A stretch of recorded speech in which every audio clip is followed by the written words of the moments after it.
01 Business Forum, l'hebdo, le magazine de la transformation numérique. Frédéric Simotel sur BFM Business. Bonjour, bienvenue au salon One to One Commerce à Monaco où nous délocalisons, nous enregistrons cette émission 01 Business Forum. On va parler évidemment d'innovation, de transformation numérique. On est à Monaco parce que justement la plupart des acteurs du e-commerce sont aujourd'hui à Monaco. On va en avoir plusieurs sur ce plateau. On va parler des données clients. On aura dans quelques instants un débat autour justement de ces données au cœur de la relation client, de la personnalisation. Nous aurons Nathalie Bala qui est coprésidente de la Redoute et Relais Colis, Laetitia Comez-Banco, directrice associée d'Early Birds, et Alexandre Viros qui est directeur e-commerce, marketing et marque de la Fnac dans un instant. Et puis dans l'autre partie de l'émission, on parlera d'emballage. Eh bien oui, dans la transformation numérique, ça passe aussi par là, avec Raja qui sera là avec deux startups, Shears et Kitok. Et là, on parlera justement de la transformation numérique aussi pour ces acteurs de l'emballage, mais aussi comment ils travaillent avec ces startups. Et puis en toute fin d'émission, coup de pouce à la startup Gemio. Alors, je ne sais pas si on peut encore parler de startup pour Gemio, mais voilà, on en parlera avec sa fondatrice Pauline Legnaud, et justement qui nous parlera de ce lien entre les magasins physiques. Donc on est aujourd'hui pour parler de e-commerce, beaucoup d'innovation. Vous savez, les tendances aujourd'hui du e-commerce sont nombreuses. On va parler d'intelligence artificielle, et oui, il y en a aussi dans l'e-commerce. On va parler, on l'a dit, personnalisation de données. Aujourd'hui, il y a beaucoup d'opportunités pour les gens du retail. En plus, on voit que le côté brick and mortar, c'est pas mort du tout, bien au contraire. Aujourd'hui, on voit des acteurs du e-commerce, des pure players qui reviennent vers des magasins physiques, et on voit que tout ça est en train de se mettre en place et que nous-mêmes, les consommateurs, eh bien, selon nos envies, selon les achats que l'on veut faire, on va en ligne, on fait ça depuis son mobile, ou alors on décide d'aller en magasin, ou on retourne en magasin chercher ses articles. Enfin, voilà, il y a tout un tas de modèles. On voit aussi, et là on l'a vu, dans le salon, on voit je parlais d'intelligence artificielle, on voit des ordinateurs comme Watson, vous savez, cet ordinateur d'IBM qui est le partenaire cognitif de certaines entreprises.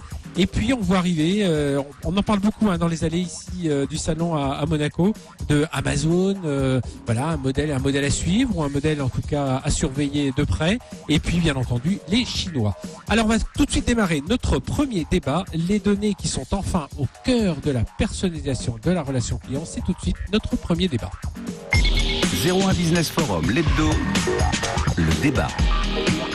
Alors, les données, enfin, au cœur de la personnalisation de la relation client. On en parle avec nos invités. Laetitia Comez-Banco, directrice associée d'Early Birds. Bonjour.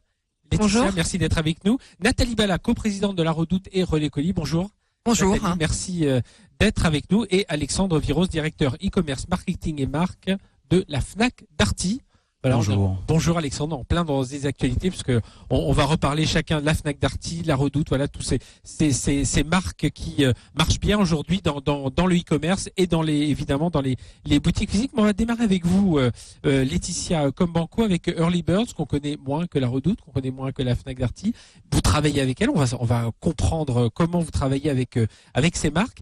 Et puis on a parlé de vous là, il y a eu la présentation cette semaine du plan France intelligence artificielle, et justement parce que vous, Early Bird, vous êtes au cœur de cette intelligence artificielle. Tout à fait. Alors Early Bird, c'est une plateforme de personnalisation. Donc en fait, on fait de l'intelligence artificielle, et notre métier, c'est de recommander en temps réel à chaque visiteur d'un site e-commerce les produits ou les contenus pour lesquels il a le plus d'appétence.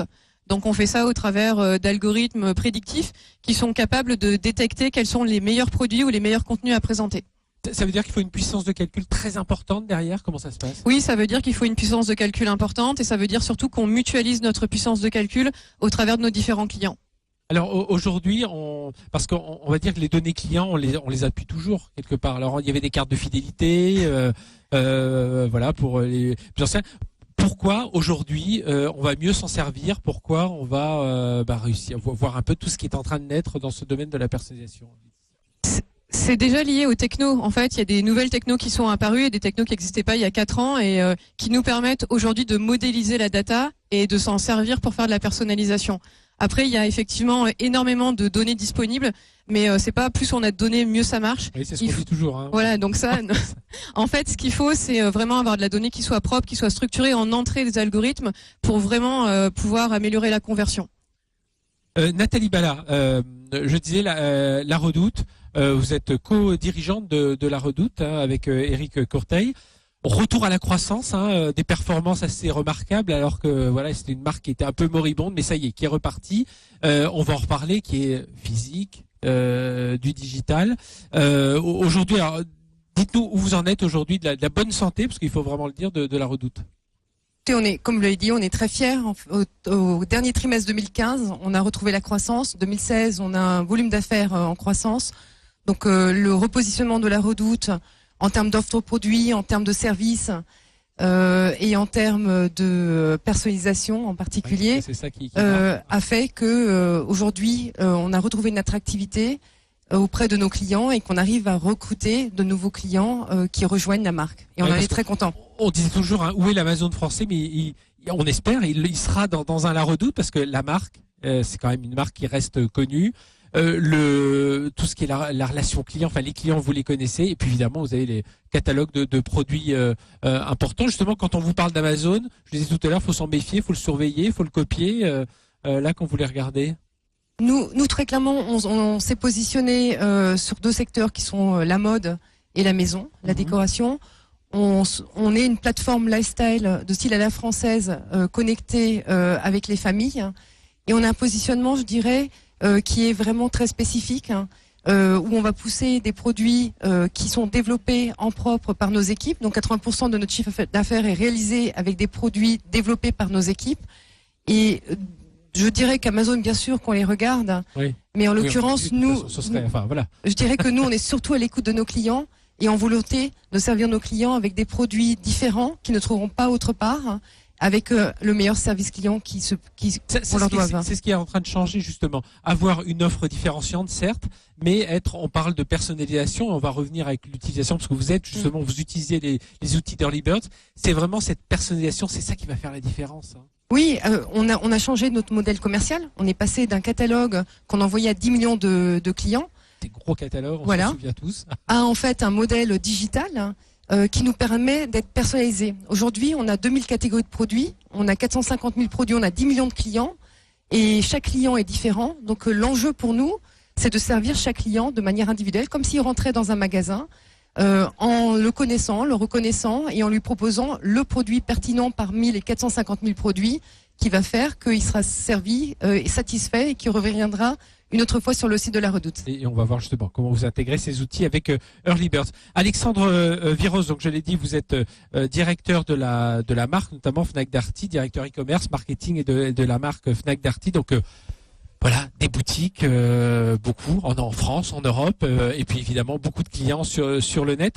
Aujourd'hui, comment on arrive justement à... Parce qu'on se rend compte, il n'y a pas les clients de l'internet, il n'y a pas les clients des boutiques physiques, il y a un client. Et puis parfois, il va s'arrêter dans la boutique, mais le lendemain, il va acheter sur son mobile. Voilà, mais il faut être prêt à répondre à chaque fois. Oui, tout à fait. Le modèle de la Fnac depuis quelques années qu'on impose et qui se réalise avec succès, c'est un modèle qu'on appelle du mot de omnicanal. Alors derrière ce terme, il y a quelque chose d'un peu concret. Ça veut dire, comme vous le disiez, qu'on a des clients qui vont sur Internet, qui vont en magasin, qui peuvent préparer en magasin, acheter sur Internet, préparer sur Internet, acheter en magasin. L'émergence du mobile et l'importance du trafic mobile, évidemment, c'est la matérialisation de cette omnicanalité. Donc ça, c'est le cœur des problématiques auxquelles nous faisons face, et c'est ce qui explique la robustesse de notre modèle. Ça, c'est le premier point.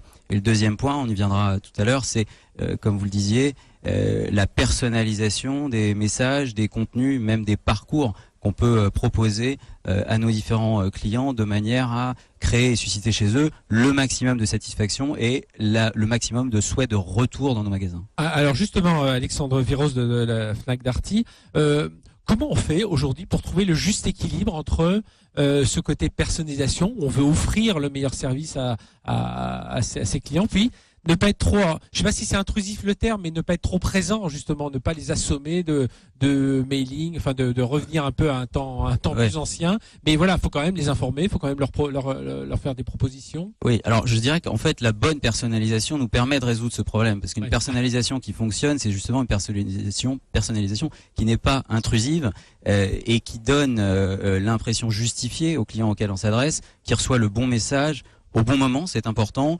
avec la bonne offre. Donc précisément la personnalisation, c'est ce qui doit résoudre ce problème du caractère trop intrusif de certaines communications ou de certains messages qui sont trop importants. Alors, Nathalie Bala, sur cette même question de trouver le juste équilibre entre envoyer des offres parce qu'il faut bien vendre, mais se placer presque en conseiller de son client.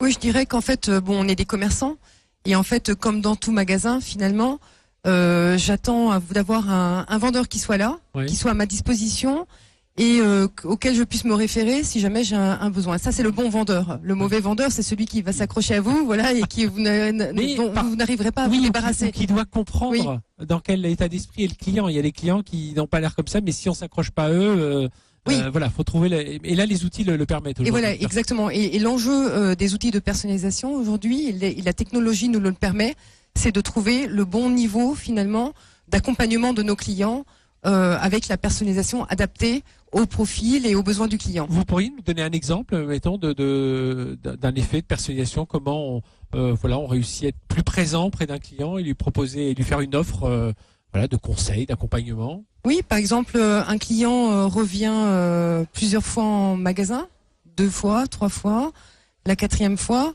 on sait qu'il a regardé en fait des produits spécifiques. Et la 4e fois, on va lui pousser en fait les produits qu'il a regardés avec peut-être la petite offre qui va déclencher en fait son achat. Ça, c'est un exemple. Un autre exemple, c'est il va venir en magasin. On a des boutiques AMPM et Redoute Intérieure. On va le reconnaître quand il va arriver sur le site et on va pouvoir en fait lui pousser une offre adaptée aux recommandations qu'on lui aura fait en magasin. Le risque, c'est ça. Il faut se sentir en tant que client autant reconnu quand on est en magasin que quand on est sur Internet, parce que parfois on a l'impression d'être sur Internet parce qu'on est mieux tracé, on a l'impression d'être mieux reconnu, et dans la boutique on est l'inconnu, alors qu'on est peut-être le plus gros acheteur sur Internet. Exactement, c'est vraiment le bon commerçant qui va reconnaître son client, qui va savoir qui est son client et savoir lui apporter en fait les réponses aux questions et aux besoins qu'il aura en rentrant dans le magasin. Et c'est ça la bonne personnalisation. Laetitia Comès-Banco d'Early Birds. Alors justement, vos outils, comment ils marchent et quel type de données vous allez renvoyer vers des acteurs comme la Redoute ou la Fnac Darty? Alors déjà, il y a les données qu'on collecte. Donc ça, on va collecter la partie parcours de navigation. On va aussi se servir des données du point de vente qui sont très intéressantes. Ensuite, ces données sont travaillées par nos algorithmes qui sélectionnent les bons produits ou les bons contenus à présenter. Et c'est ces produits ou ces contenus-là qu'on va restituer de façon omnicanale. Donc ça veut dire qu'on va les afficher aussi bien sur le site, dans les applications mobiles, au travers des emails, sur le point de vente et aussi en call center. Alors ça veut dire que ces données, concrètement, vous les récupérez comment? On les collecte. Voilà, on les collecte. C'est-à-dire vous avez des sortes de robots, sur les systèmes de vos clients qui vont récolter ces données. Vous allez les affiner, vous allez raffiner cette information. Exactement, on les collecte et ensuite on a des modèles mathématiques qui tournent sur ces données pour essayer de comprendre comment fonctionne le visiteur et essayer de trouver ses jumeaux en fait pour proposer aux visiteurs les produits ou les contenus que ces jumeaux ont aussi aimé ou acheté. Voilà, de façon globale, comment ça fonctionne. Alors, on vous reçoit ici depuis Monaco, le salon e-commerce one-to-one de Monaco. Pourquoi vous, auprès de ces entreprises, pourquoi Early Birds, parce que vous n'êtes pas les seuls à faire des outils de personnalisation, mais qu'est-ce qui va faire que votre innovation se fait remarquer chez des grands comptes comme la Redoute ou Fnac Darty? Effectivement, on n'est pas les seuls. La concurrence, ça structure un marché. Si on était tout seul, ça voudrait dire qu'il n'y a pas de marché. Donc heureusement, on n'est pas tout seul. Néanmoins, ce qui compte, c'est d'être les meilleurs. Et du coup, nous, ce qu'on apporte, c'est de la performance, parce qu'on va aider nos clients à vendre plus, à avoir un incrément de chiffre d'affaires. On va améliorer l'expérience utilisateur. Vous avez des indicateurs, c'est ça, c'est un peu ça qui fait le plus chez vous? On mesure. Oui, il faut qu'il y ait un retour sur investissement sur l'utilisation de la solution. Donc évidemment, on va mesurer l'incrément qui est apporté. Au-delà de ça, on va surtout améliorer l'expérience utilisateur. On est là pour guider le visiteur dans sa démarche d'achat, pour le garder sur le site. Aujourd'hui, on est face à des sites où il y a de plus en plus de produits. Avec l'arrivée des marketplaces, on doit gérer sur un même site 10 ou 12 millions de produits. Donc quand on arrive sur le site et qu'on est face à une offre qui est pléthorique, on a besoin d'être aidé. Donc nos outils vont aider l'utilisateur à trouver les bons produits. Alexandre Viros de Fnac Darty. Oui, d'abord pour expliquer un peu comment ça fonctionne, nous e-commerçants, on mesure l'ensemble des actions qu'on entreprend. Donc on mesure un avant et un après l'utilisation d'une technologie comme Early Birds ou d'autres technologies. On crée ce qu'on appelle des groupes de contrôle pour s'assurer que on génère du chiffre d'affaires supplémentaire. Et je dirais qu'on peut pas vraiment faire autrement parce que comme le disait Laetitia, quand on a un site comme celui de la Fnac où il y a 10 millions de références, il y a pléthore d'informations. Et le risque, c'est que le client ne s'en sorte plus. Donc c'est fondamental pour nous de pouvoir guider un client dans son parcours, parfois même avant, en s'assurant qu'on lui pousse les bons messages ou les bons mails qui vont accrocher. Et tout ça, on peut le mesurer. On mesure des incréments très concrets et significatifs une fois qu'on enclenche ces actions. Et ce que tu disais tout à l'heure, Laetitia, c'était qu'il faut faire attention de ne pas collecter trop de données, justement, parce que ça... faut savoir lesquelles il faut sélectionner et qu'est-ce qu'on va en faire, surtout. Oui, alors c'est le risque que l'on court, c'est que finalement on crée une sorte d'usine à gaz et on a une vocation de commerçant et pas simplement de faire de la recherche et développement. Donc il y a un certain nombre de données qu'on possède qui sont déjà catégorisées, comportementales, d'achat, transactionnelles au sens large, de navigation, qui sont remontées et qui sont traitées par les algorithmes et qui permettent de pousser les bonnes recommandations. Mais il y a un travail en amont assez précis et très collaboratif de co-construction qui est réalisé avec les startups pour bien arriver à qualifier la donnée qu'on va utiliser de manière à ce que ce soit très opérationnel et facile d'usage. Nathalie Bala, c'est la Redoute. Oui, il y a un vrai travail sur la donnée pour savoir. Est-ce que vous-même faites, évidemment un travail sur la donnée, mais est-ce que vous faites un travail pour dire, tiens, toutes ces données-là, ça va nous servir plutôt à mieux vendre, ça va nous servir à mieux faire connaître une marque. Enfin voilà, est-ce que vous compartimentez un peu l'exploitation de cette donnée? Le maître mot, c'est la pertinence. C'est-à-dire qu'en fait, la donnée n'a de valeur que si elle est pertinente, et elle est pertinente pour mieux servir nos clients. Donc en l'occurrence, on va aller s'appuyer sur des données qui vont nous permettre d'une part de mieux servir nos clients, d'aller en fait leur proposer des conseils adaptés en fait à leurs besoins, voire des produits ou des services adaptés à leurs besoins. Donc c'est vraiment la pertinence et on va organiser la donnée de manière à pouvoir en fait aller rechercher la donnée qui convient au bon moment et au bon service en fait qu'on va vouloir proposer à nos clients. Non, j'écoutais Nathalie parce que nous on est en face et ce sur quoi on peut insister avec cette histoire de personnalisation quand on va au bout du schéma, c'est que évidemment une société comme Early Birds, la première chose que ça nous apporte, c'est une personnalisation plus fine. Ça fait des années qu'on fait de la recommandation. Là, elle doit être vraiment singulière. Donc c'est pas juste de la recommandation. Mais deuxièmement, quand on ira au bout, elle sera complète. Il faut imaginer un site internet comme une sorte de grand magasin digital qui soit personnalisé en fonction de l'internaute. Et c'est ça l'objectif qu'on cherche à atteindre. C'est-à-dire vraiment imaginer jusqu'à un rayonnage, si vous voulez, si on fait l'analogie avec un magasin physique, un rayonnage, une entrée de magasin qui soit spécifique et adaptée aux habitudes et aux souhaits de notre client. On voit, commence à voir un peu ce type d'outil où on arrive sur le site et hop, il se met un peu à notre comportement, nos goûts, nos envies. Oui, en fait, je vous invite à télécharger l'application de la Redoute. Eh bien, voilà, la première action que vous avez à mener, c'est remplir 2-3 questions relatives à votre personne et à vos préférences. Et ensuite, les premiers produits qu'on va vous pousser, c'est les produits en fait qui sont adaptés aux informations que vous aurez bien voulu remplir. Voilà, exactement. Et c'est vraiment l'objectif. Je suis tout à fait d'accord, c'est que chacun ait finalement son magasin individuel, personnalisé et une expérience d'achat en fait vraiment unique. Avec Early Birds, on reste sur les données que le client qu'il trace, ou alors est-ce qu'on va chercher des données aussi qu'il laisserait sur des réseaux sociaux et tout ça? Vous travaillez comment, Laetitia? Alors on travaille uniquement sur les données de nos clients. Donc ça va dépendre de ce que le client est capable de nous fournir. Voilà, donc c'est lui qui oui, tout à fait. Pas chercher des à côté. Non. Nathalie, c'est une tentation, ça, parfois, d'avoir les clients, d'avoir pas mal d'informations, puis beaucoup de gens ont des comptes Facebook, ont des comptes sur d'autres réseaux sociaux, d'aller un peu croiser des données comme ça, pour quand on est des acteurs, grands acteurs comme vous. Pour nous, ce qui est important, c'est de comprendre en fait les intérêts et d'avoir en fait pas seulement des chiffres derrière une personne, mais de vraiment visualiser qui est cette personne, quels sont ses centres d'intérêt et de quelle manière finalement elle va évoluer au cours du temps.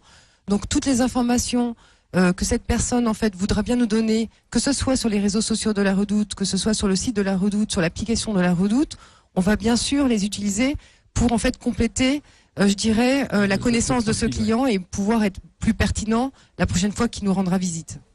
Early Bird Startup, comment on fait pour travailler avec des grands comptes, pour se faire remarquer justement? Alors il y a des salons comme celui-ci à Monaco qui permettent d'exposer un peu son savoir-faire, mais c'est compliqué ou pas? La Redoute, c'est 2000 personnes. Bon, la Fnac d'Artis, c'est combien de personnes? C'est 26 000 personnes. Ouais, 26 000 personnes. Et vous, Early Bird, c'est? Alors nous, on est 20. Voilà. Donc on est Alors, un comment tout on se petit fait peu plus petit pour l'instant. Oui, au début, c'est pas évident. En fait, c'est pas évident de se faire un nom. Donc, la première chose, c'est la prospection. Donc, on essaie de déclencher des rendez-vous en fait pour se faire connaître. Après, au-delà de ça, il y a aussi, tout ça, in fine, c'est aussi une histoire de rencontre. Notre premier client, c'est France Billet. Et la première personne à qui on a présenté notre offre, c'est Alexandre. Voilà. Donc l'histoire, c'est celle-là. Et au tout début, en fait, quand on crée une boîte, on a l'idée de départ. L'idée de départ, c'était effectivement d'agréger de la data. Et quand on a présenté ça à Alexandre, il nous a dit ouais, c'est bien, mais moi, je veux personnaliser mon site. Et on l'a dit ok, on peut le faire. Donc, voilà. Et on a déployé sur France Billet. Donc, en fait, ce qui est important, c'est les premiers clients. Parce qu'en fait, c'est ces personnes-là qui nous font confiance, nous, en tant qu'humains, avec, oui, une idée, un produit, mais c'est aussi l'équipe qui va faire la différence, les premiers clients, et puis après, continuer à avancer au travers de d'autres clients. Avec la Redoute, ce qui s'est passé, c'est qu'on a été découvert par leur pôle innovation. Donc ça fait maintenant 3 ans qu'on travaille avec la Redoute. Donc au départ, on a démarré par un test parce qu'en fait, quand on a un grand groupe et qu'on travaille avec une start-up, il y a une vraie notion de risque. Donc il faut s'assurer qu'en face, la start-up puisse tenir la charge. Donc on a fait des petits projets. On a démarré petit à petit. Voilà, on a validé l'incrément, on a validé la tenue de charge, etc.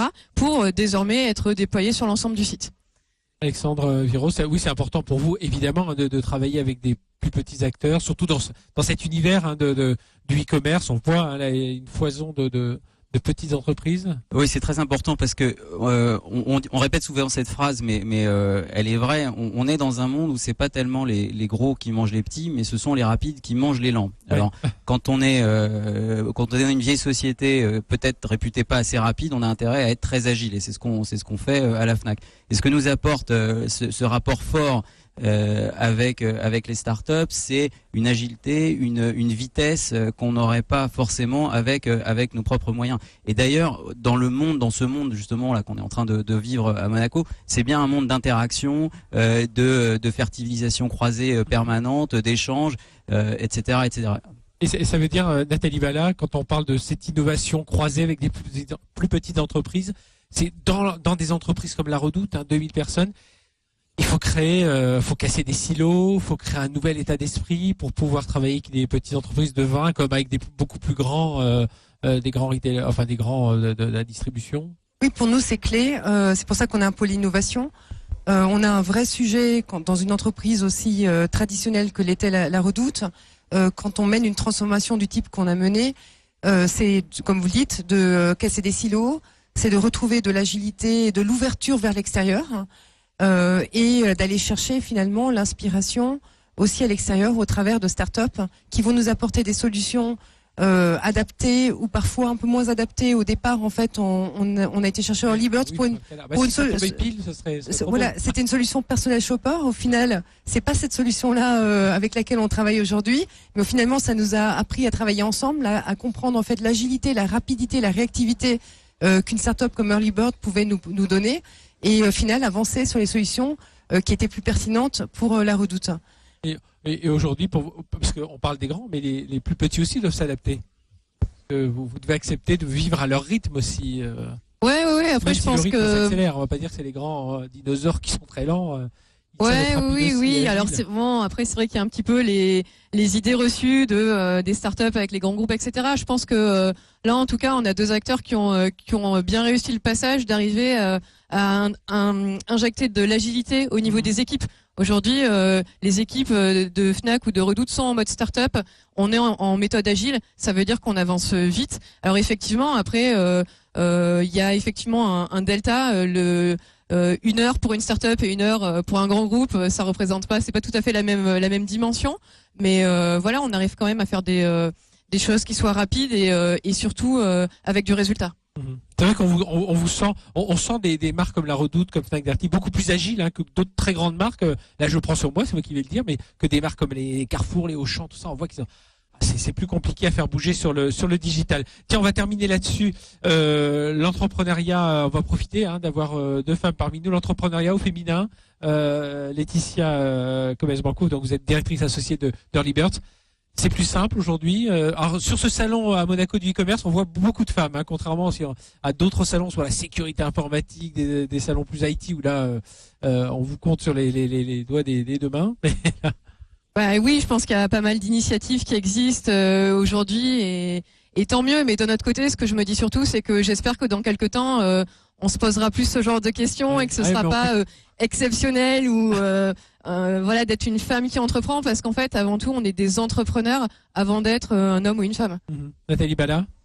Moi, je pense que on a un rôle modèle encore aujourd'hui, que les femmes souvent n'osent pas, ne se donnent pas les moyens d'y aller. Et donc en fait, le message c'est ayez des rêves, ayez des projets, donnez-vous les moyens d'y arriver, croyez-y. Et je pense que c'est important, on a un rôle modèle et moi je l'assume et je suis vraiment, en fait, j'encourage toutes les jeunes femmes qui le souhaitent, qui ont un projet, d'y aller et de le mener à bien. Les jeunes femmes, on en recevra une, tout un coup de pouce à une startup, c'est Pauline Legnaud, la fondatrice de Jugno. Merci à tous les trois, merci Laetitia Comès-Banco de Early Birds, Nathalie Bala de la Redoute et Alexandre Viros de Fnac Darty d'avoir été avec nous. On va marquer une courte pause sur BFM, mais on va se retrouver juste après, on va continuer à parler évidemment du e-commerce. Je vous rappelle, nous enregistrons cette émission dans le cadre du salon e-commerce qui s'est déroulé à Monaco cette semaine. Tous les acteurs du e-commerce sont là et vous allez voir, il y a pas mal d'innovations. Allez, à tout de suite pour la suite de l'émission sur BFM Business. 01 Business Forum, l'hebdo, le magazine de la transformation numérique. Tous les week-ends sur BFM Business, découvrez une initiative positive, solidaire, caritative ou humanitaire financée par une entreprise. Quels sont les projets les plus prometteurs et pourquoi ces entreprises trouvent des bénéfices au non-profit? À but non lucratif, présenté par Didier Mahéran tous les dimanches à 8h sur BFM Business. À but non lucratif, avec les entreprises pour la cité, réseau d'entreprises investies dans l'innovation sociale.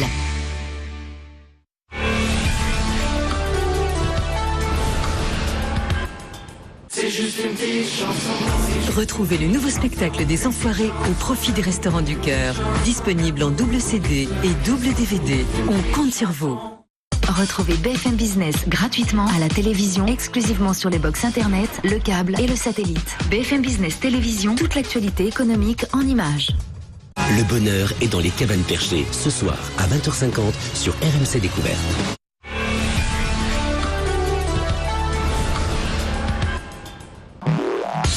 « 01 Business Forum, l'hebdo, le magazine de la transformation numérique. Frédéric Simotel sur BFM Business. Deuxième partie de cette émission 01 Business Forum, l'hebdo sur BFM Business. Nous enregistrons toujours cette émission depuis le salon One-to-One e-commerce de Monaco. Voilà, toute la crème française et internationale est ici pendant 3 jours pour toutes les innovations en termes d'e-commerce. On a des startups, on a des plus grandes entreprises, on a des grands clients. Ils sont tous là, on voit plein d'innovations. Il y a un instant dans notre première partie du débat, vous pourrez le voir en replay si vous l'avez manqué. On était avec la Redoute, Fnac Darty, Early Birds, on a parlé intelligence artificielle, on a parlé personnalisation des données. Et là, on va parler de l'expérience client et puis d'un secteur qui est aussi en transformation et qui se mêle dans cette expérience client, c'est parler de l'emballage. Et on va parler avec nos invités, je vous les présente tout de suite. Ethan Derry, directeur commercial grand compte chez Europe, chez Raja. Bonjour. Bonjour. Ethan, merci d'être avec nous. Étienne Boix, cofondateur de Kitok. Bonjour. Bonjour. On est dans les food tech, on va revenir dessus dans un instant. Et avec nous également Aurélien Demeaux, cofondateur de Shears. Bonjour. Bonjour. Aurélien, et là on est dans l'univers de l'impression de la photo, mais on va revenir sur vos métiers. Ethan, je démarre avec vous. Oui. Raja, on vous connaît un peu dans l'emballage, alors ceux de la logistique vous connaissent bien. Alors pour vous, la transformation numérique, parce que nous on est une émission qui parle de transformation numérique, ça représente quoi? Dans le domaine du e-commerce, qui est un domaine extrêmement important, et puis surtout dans le commerce et dans la distribution, il y a eu énormément de digitalisation et pour nous, aujourd'hui, cette transformation conduit nos clients et les entreprises à travailler sur l'expérience client. C'est 500 millions d'euros de chiffre d'affaires, 700 000 clients. Raja, c'est 500 millions plus de 500 millions d'euros de chiffre d'affaires, une croissance forte année après année, 700 000 clients en Europe et plus de 70 millions d'emballages. Voilà, qui voyagent avec les produits de nos clients. Et des emballages de plus en plus durables. Hein. On en parlera dans un instant. À vos côtés, Étienne Boix, cofondateur de Kitok. Alors, je veux dire, on est dans la. Alors Kitok, pour ceux qui nous écoutent en radio, ça s'écrit QUI Tok, comme la toque d'un cuisinier. Entreprise qui existe depuis 2012, mais votre offre, c'est vraiment 2014. Racontez-nous ce que fait Kitok. Alors, Kitok est un service qui permet de manger simplement au quotidien, sans contrainte. Donc nous livrons à nos clients un panier qui contient tous les ingrédients et les fiches recettes pour cuisiner à domicile 4 à 5 repas.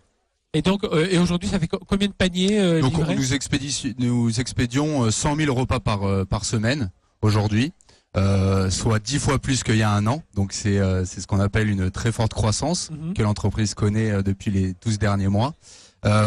Et aujourd'hui nous sommes 50 dans l'entreprise. Donc ça atteste bien qu'on est en pleine construction et on est en pleine explosion. Le marché de la foodtech, c'est un marché, alors on en parle beaucoup, il y a une forte croissance, vous venez de le dire, un marché très concurrentiel aujourd'hui. On arrive à se distinguer là avec ce type d'offre des autres, parce que vraiment la première tentation, c'est de livrer le plat tout préparé. Vous, hop, vous avez trouvé le petit pivot qui fait de vous un acteur différent.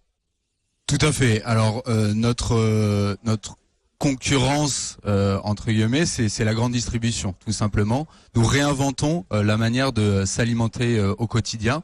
Donc nous livrons des produits de qualité avec un sourcing performant directement à domicile et les recettes qui s'accommodent parfaitement. Donc clairement, vous parliez de transition vers le e-commerce, on est en plein dedans. Faut pas oublier que la grande distribution est un secteur qui a connu finalement peu d'évolution depuis ces 50 dernières années. Donc on a décidé de relever ce défi-là, qui est effectivement un gros défi puisqu'il y a beaucoup de problématiques autour du e-commerce alimentaire, les problématiques de coûts, les problématiques d'expérience client. Et nous avons réussi à trouver le compromis, je dirais pas parfait, mais un bon compromis entre les attentes vraiment du consommateur lors de son achat en ligne et la rentabilité économique de la société. Et c'est cette équation un peu qui fait le succès de Kitok aujourd'hui. Aujourd'hui, ça veut dire que votre client, c'est des gens qui aiment bien cuisiner ou ça peut être le client lambda qui veut juste manger sainement, échanger et de façon assez variée? Exactement. Nos clients sont partout en France aujourd'hui, donc ce n'est pas seulement urbain, mais complètement national. Et ça s'adresse à tout le monde, aussi bien aux grands passionnés de cuisine qui ont envie de découvrir des nouvelles saveurs tout de même, réapprendre des techniques de cuisine qu'ils ont laissées de côté quelque temps, mais aussi les novices qui veulent simplement s'alimenter sainement, découvrir des produits, recuisiner du topinambour, du pané, que de produits qui sont aujourd'hui oubliés, des produits de saison exactement. Clairement, on ne va pas proposer des tomates toute l'année, comme peut faire certaines chaînes. Voilà, nous on est dans le qualitatif, la saison. Et puis j'imagine que toutes les émissions autour de la cuisine en télévision font que ça donne envie un peu d'aller vers ce plaisir de cuisiner. Exactement, il y a une vraie tendance de fond aujourd'hui. Il y a une vraie tendance de fond au niveau du territoire. Les gens ont envie de manger sainement, équilibré, de savoir ce qu'ils mettent dans leur assiette et pourquoi pas en faire partie en cuisinant ce qu'on leur propose.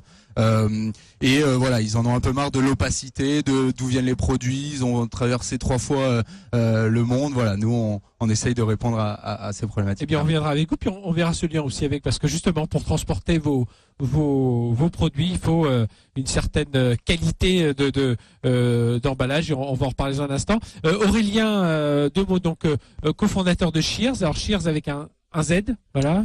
Exactement, Cheers, C-H-E-R-Z, oui. Pardon, qui veut? Cheers, C-H-E-E-R-Z, qui est un petit clin d'œil au cheers qu'on fait quand on sourit ou quand on dit merci en anglais. Voilà, et justement parce que vous êtes dans le domaine de la photo, alors on pensait que tout avait été inventé, même dans le digital avec la photo, et vous dites non, il y a encore des petits marchés à prendre, et donc vous, ce que vous faites, c'est qu'on est un client, on va faire imprimer nos photos, et vous allez livrer les photos sous poster, enfin sous toutes les formes, c'est ça? Voilà, le fonctionnement c'est assez simple, c'est je télécharge l'application Cheers sur l'App Store, et ensuite je vais pouvoir commander mes photos sous forme de tirage photo, d'album photo, de magnets, etc. Différents types de produits photo. Et comment on se démarque aujourd'hui? Parce qu'on sait qu'il y a quelques leaders dans ce domaine. Vous arrivez à faire la différence? Il y a un grand bouleversement sur notre marché, qui est que la photo, elle est devenue numérique, elle est passée argentique numérique, et ensuite elle est passée du numérique au mobile. Et la photo, aujourd'hui, c'est une stat que j'avais déjà donnée à votre confrère Sébastien Coinon, on a pris plus de photos dans les 3 dernières années que dans toute l'histoire de la photographie. Pourquoi? Parce que vous, moi, nous tous autour de la table, aujourd'hui on a un appareil photo dans notre poche et notre téléphone. Et on prend des tonnes et des tonnes de photos qui sont assez différentes il y a une quinzaine d'années, où la typologie des photos tournait principalement autour des grands événements et des grands moments de la vie, donc les mariages, les naissances, les vacances. Et aujourd'hui on prend des photos de selfies, de burgers, on prend des photos de plats, enfin beaucoup plus casual qu'avant. Donc ça a explosé, c'est le dénominateur commun des plus grands réseaux sociaux, Facebook, Instagram, Snapchat, c'est l'échange et le partage de photos. Et nous, on est sur cette dimension mobile, donc c'est une application par rapport à la concurrence qui est plutôt sur le web, qui est assez importante. Avec d'autres acteurs. Et Ethan Derry de Raja, alors comment on répond quand on s'appelle Raja à des demandes là aussi diverses que la food tech, la photo? On étudie chaque cas. C'est-à-dire que chaque client, c'est une solution d'emballage adaptée par rapport au produit qu'il expédie. Dans le cas des produits Kitok, on a travaillé sur 3 aspects, qui sont le premier, la protection de ce qu'on expédie, parce que c'est quand même l'essence premier, l'emballage, c'est de livrer à bon port en parfait état. Donc il y avait cet aspect-là qui était très important. En plus, on est dans les produits frais, donc on avait besoin de garder la fraîcheur des produits.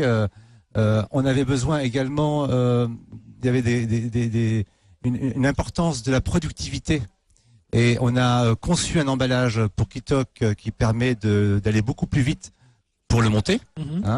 Voilà. Et puis il faut pas que ce soit un emballage qui coûte plus cher que les produits. Il faut pas que ce soit un emballage. Voilà, c'est l'équation. En fait, c'est ça. Faut trouver. Parce que dans le commerce, dans le e-commerce, chaque centime compte. Et surtout quand on a des marchés extrêmement concurrentiels. Là, vous sentez que votre transformation chez Raja, elle doit se faire avec ces acteurs. Enfin, c'est quand vous parlez du digital, c'est là où vous voyez qu'il y a la transformation à faire pour vous. Oui, tout à fait. Voilà, et des acteurs plus traditionnels. Clairement, nous on a une grande. Ça fait 15 ans qu'on vend aux e-commerçants en France et en Europe. On les connaît, on connaît leur métier, on a bien enregistré et bien compris leurs évolutions.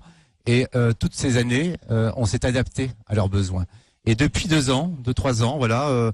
La food tech, c'est quelque chose qui est nouveau, qui se développe beaucoup. On a beaucoup d'acteurs importants qui s'intéressent pour expédier de la viande, des fruits, des légumes, du fromage, etc.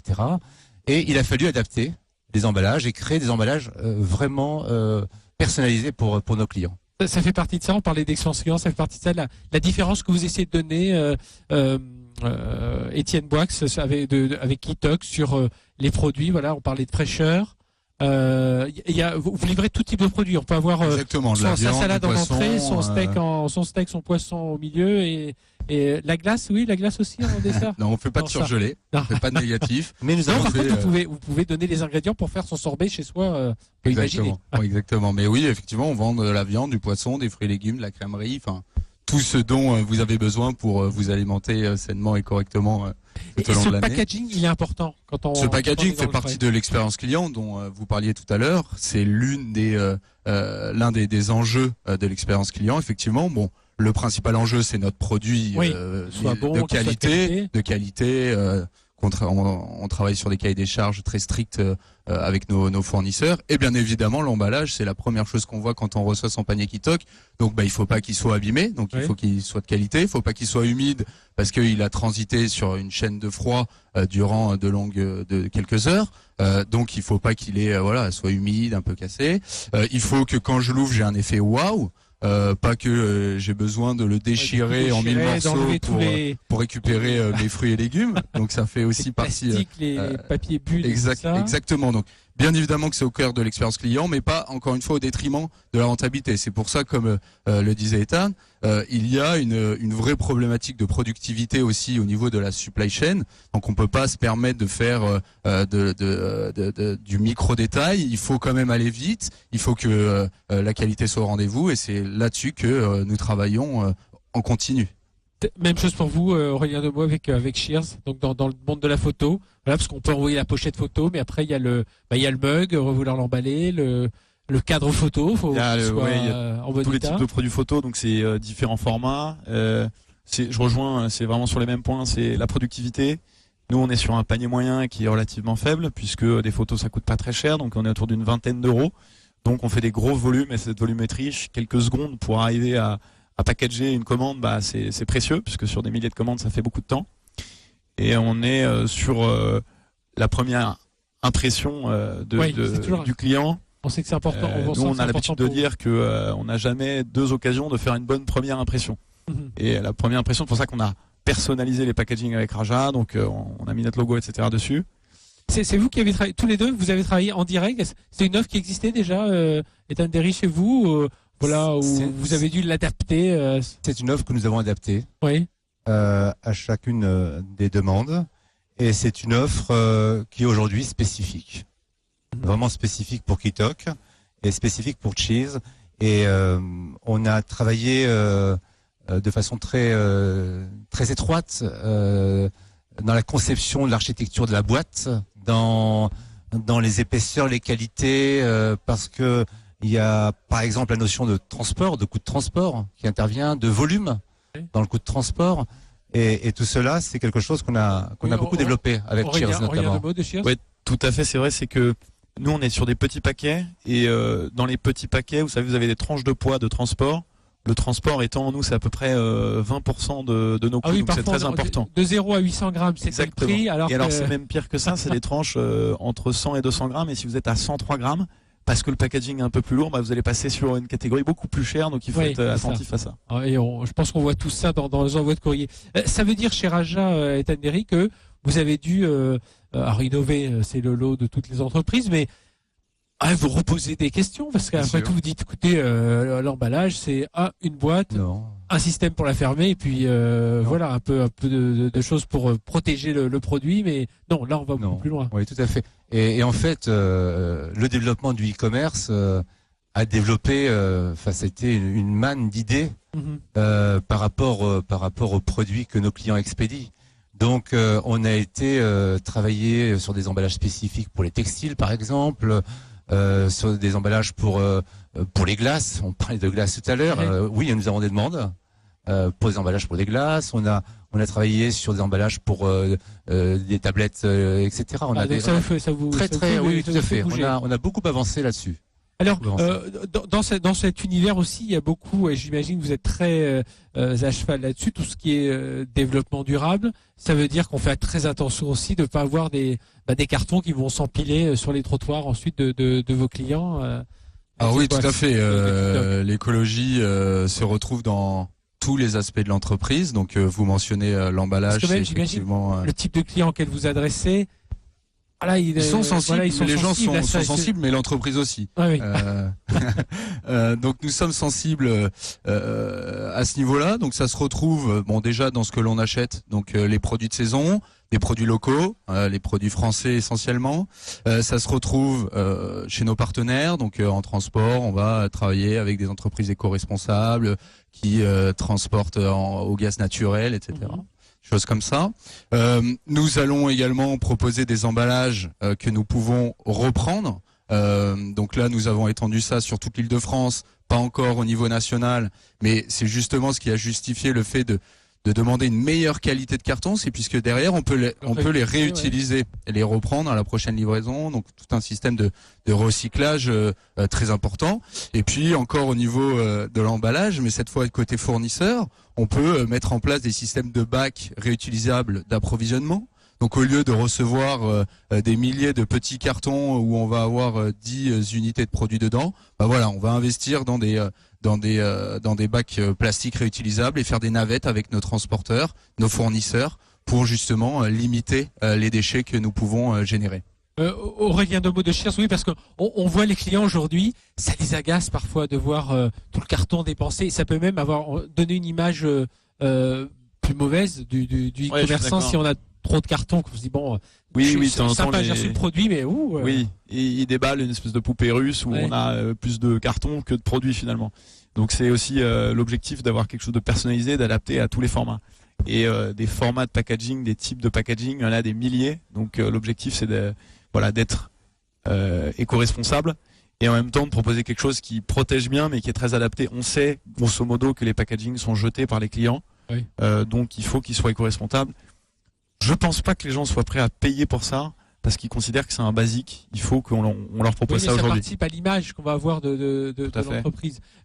Beaucoup de nos clients, justement à ce propos, nous expliquent que les emballages de leurs enseignes, de leurs marques, de leurs sociétés se retrouvent sur les réseaux sociaux et qu'il y a vraiment une obligation d'avoir des emballages les plus adaptés en termes d'esthétique, par exemple, je pense à Cheers, mais en termes de dimension, en termes de que l'emballage soit réutilisable, comme on l'a exprimé. Je crois qu'on est tous là aujourd'hui, comme vous le disiez, de recevoir, on a un gros paquet, puis au milieu on a juste le petit mug, au milieu de toutes la paille et ça donne une moins bonne image même de celui qui l'expédie, de la boîte, de la marque. Mais ce que dit Ethan, c'est vraiment juste, c'est que nous, si vous regardez sur Instagram le hashtag Cheers, vous allez voir des tonnes et des tonnes de packaging, puisqu'on essaie de créer quand même quelque chose d'assez de très brandé, de très je veux dire avec une image de marque très très forte, et donc nos clientes sont très impatientes, clientes de recevoir leurs produits, et quand ils les reçoivent, ils prennent en photo en disant ça y est, c'est un bonbon quoi, il faut que ça arrive et que ça soit une vraie surprise agréable. Dans notre émission 01 Business Forum, on a bien parlé de tout ce qui est connecté. Est-ce que des emballages connectés, alors on en voit qui intègrent des petites caméras digitales, et c'est bon pour des opérations plus de événementiel. Mais est-ce que c'est aujourd'hui, ça reste encore trop cher pour l'emballage? C'est trop cher, mais malgré tout, il y a une demande, il y a un intérêt pour, au travers de l'emballage, avoir une communication supplémentaire avec les clients. Nous travaillons actuellement chez Raja sur un projet qui permettrait, à partir d'une application mobile, de pouvoir lire la marque ou l'enseigne qui expédie le colis, et de ce fait on peut avoir derrière une vidéo, une présentation, un complément d'information sur, imaginons une marque de prêt-à-porter avec une communication sur le créateur qui a fait la ligne de produits. Et donc c'est une communication supplémentaire en direction du client final que les marques pourraient utiliser. Voilà, ça c'est quelque chose qui pourrait être intéressant et puis on peut imaginer aussi dans le monde industriel aussi, quand on fait les pièces. Tout à fait, ça permet aussi au destinataire, celui qui expédie le colis, c'est-à-dire la marque, de savoir que son colis, à quel moment le colis a été ouvert, et on pourrait lui pousser éventuellement un message plus personnalisé. Voilà. Au-delà de l'aspect effectivement logistique et de l'emballage et de sa traçabilité, nous par exemple on fait de la chaîne du froid. On est dans la chaîne du froid, donc on a tout intérêt à tracer tous nos colis. Donc là il existe des technologies RFID, etc. qui se développent très bien, encore peu dans le e-commerce, mais de nombreuses startups investissent massivement là-dedans. Nous commençons à nous positionner sur ces technologies-là ça va permettre d'une part gagner en productivité au niveau de l'assemblage des colis entre eux, et de gagner en traçabilité. Ce que le client aussi veut, c'est savoir où est son colis, anticiper vraiment les délais de livraison, etc. Eh bien, on va s'arrêter là. Merci à tous les trois, Ethan Derry de Raja, Aurélien Demeaux de Cheers et Étienne Boix de Kitok. Merci d'avoir été avec nous depuis le salon One-to-One e-commerce de Monaco. On va continuer à parler e-commerce dans un instant. Alors je sais pas s'il faut dire coup de pouce parce que c'est une start-up qui est déjà bien lancée. En tout cas, elle s'appelle Gemio, et nous retrouvons Pauline Lignot tout de suite. 01 Business Forum, l'hebdo, coup de pouce à une start-up. Allez, dernière partie de cette émission, coup de pouce. Alors coup de pouce, je sais pas s'il faut encore dire coup de pouce parce que Gemio est déjà bien lancé. Bonjour Pauline Lignot. Bonjour. Vous êtes cofondatrice de Gemio, joaillier en ligne. Et puis alors on le disait juste avant de se lancer sur cet enregistrement, vous fabriquez à la demande, c'est ça le modèle? Exactement. C'est vrai que Gemio, c'est un concept un peu particulier. C'est la première marque de joaillerie à avoir décidé de se lancer d'abord sur Internet. Et pourquoi on a fait ça? Parce qu'on s'est rendu compte que déjà on voulait rendre l'expérience plus accessible, donc pouvoir commander à n'importe quel moment, de n'importe où, et aussi la rendre plus accessible parce que un petit peu moins cher que ce qu'on peut trouver chez des joailliers traditionnels. Pourquoi? Parce qu'on n'a pas de stock, on fabrique sur mesure pour le client. Donc vous allez sur le site, vous commandez le bijou qui vous plaît dans la bonne taille de doigt, la bonne pierre, le bon métal, et ensuite une fois que vous passez commande, on le fabrique vraiment pour vous exactement comme vous l'avez désiré en 2 semaines, ce qui nous permet nous de ne pas avoir les coûts. Et donc de ne pas vous faire facturer entre guillemets tous ces coûts-là, donc d'avoir des marges un petit peu inférieures et donc des coûts pour le client final qui sont bien plus intéressants. Et donc vous existez depuis 5 ans et demi et ça marche, hein, c'est plusieurs dizaines de milliers de bijoux fabriqués par an, c'est plus de 1000 commandes par mois, un panier moyen d'environ 1000 €. Donc exactement, on n'est pas dans les bijoux fantaisie, on est quand même dans le bijou. Alors on a plusieurs gammes, on a plusieurs gammes. On a des gammes un peu plus mode qui sont autour de 200-300 €, mais après on va avoir vraiment notre cœur de gamme qui est plutôt entre 1000 et 10 000 €. Ça, il fallait y croire au départ, de partir sur le e-commerce, c'était un pari, des produits de valeur. C'est vrai qu'en fait e-commerce, vous connaissez mieux que moi, mais à part les billets d'avion, on dépense rien en fait dans ces montants-là sur Internet.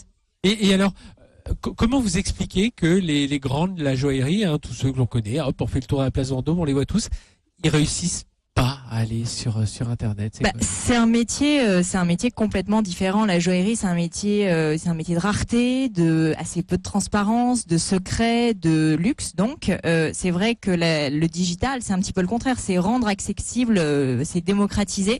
Et donc, c'est un petit peu antithétique avec la joaillerie qui est certainement le symbole ultime du luxe. Donc, c'est l'une des difficultés, je pense, des grandes maisons de passer ce pas. Sachant qu'en plus, quand on parle de digital, évidemment, il y a un site internet, mais il y a tout ce qui se passe derrière, la logistique, le RP, tout ce qui fait qu'on va pouvoir amener le bijou final jusqu'au client, ce qu'on ne fait jamais en fait quand on a des boutiques.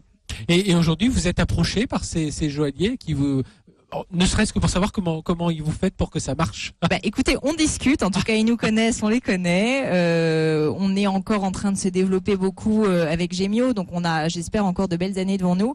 Mais oui, on discute un petit peu. Et alors, les belles années, c'est peut-être les magasins physiques. Vous en avez un à Lyon, c'est ça? Alors non, on en a un à Paris. À Paris, pardon. Exactement, rue de Seine. On a un showroom Gemio, donc rue de Seine à Paris, qu'on a ouvert il y a assez peu de temps, en 2015. On a mis très longtemps en réalité avant de se décider, 4 ans. C'est une demande client, ça, ou c'est vous ça. Qui... Et on avait un peu en tête en se disant, non, on est une marque digitale, on est sur Internet, on ne va pas ouvrir. Et finalement, on avait tellement de demandes de clients qui nous disaient en plus que nos bijoux étaient beaucoup plus beaux en vrai que sur le site, qu'on s'est dit, bon, on va faire un test. Et ce qui était un test initialement s'est révélé être un vrai succès. Et donc, c'est pour ça que maintenant, on est en train de déployer ça et d'essayer d'en ouvrir davantage. À terme, vous viseriez combien de... C'est difficile à dire. Là, on envisage donc d'ouvrir un 2e showroom autour de Lyon d'ici la fin de l'année, peut-être même un 3e pour en tout cas cette année, et l'année prochaine, si ça fonctionne mieux, pourquoi pas davantage. Mais ça, je peux pas le dire donc encore. Du coup, on comprend encore mieux votre présence ici dans ce salon e-commerce où on voit beaucoup d'acteurs qui essaient d'être dans le digital, d'être dans le physique et le digital. Donc vous regardez un peu comment un client fidèle en ligne doit être reconnu comme un client fidèle. Nous, ce Figital, donc le fait de pouvoir avoir un client qui passe dans la boutique ou passe sur le site ou passe dans la boutique et ensuite commande sur le site, réussir à le traquer, réussir à comprendre justement son chemin d'achat, c'est quelque chose sur lequel on a énormément travaillé puisque maintenant quasiment 30% de nos ventes en fait passent par ce showroom à un moment donné en tout cas.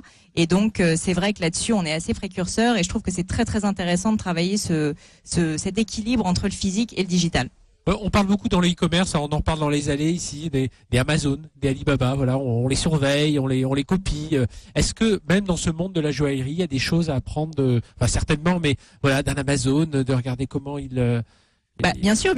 Vous savez, le client aujourd'hui, il a été, on va dire, élevé à l'aune Amazon. Donc en fait, il s'attend à avoir un service exceptionnel, à avoir une livraison hyper rapide. Enfin, tout doit être absolument parfait. Le retour, les garanties. Si vous le faites pas, en fait, vous êtes juste pas. Vous êtes plus d'actualité. Vous êtes complètement à côté de la plaque. Donc on est obligé en fait de prendre en compte ces contraintes, même en tant que joaillier, et c'est pas plus mal. Et justement, je pense que ça fait partie du travail que les grandes maisons doivent faire plus parce que aujourd'hui, c'est ce que les clients demandent.